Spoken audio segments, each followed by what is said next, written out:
Hello, friends.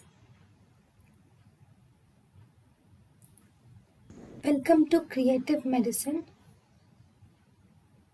In this lecture, we will learn about Euthanasia can also be divided into three types: voluntary euthanasia, involuntary euthanasia, and non voluntary euthanasia.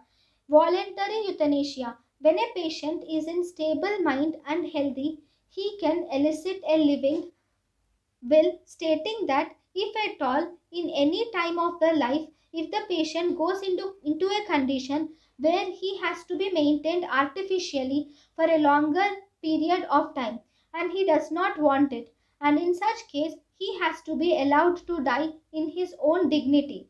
This is voluntary euthanasia. In India, such voluntary euthanasia or living will made under strict regulations have to be honored and only by the passive means or methods. Involuntary euthanasia. Involuntary euthanasia is compulsory or mandatory euthanasia.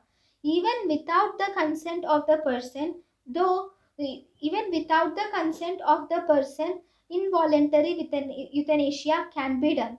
For example, if the person has a dreaded disease with no cure and can easily spread even with respiration, in such cases, involuntary euthanasia can be given.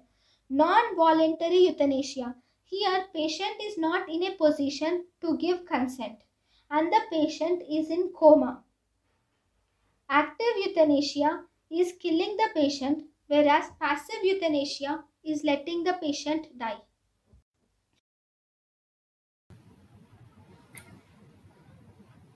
thank you and thank you for watching.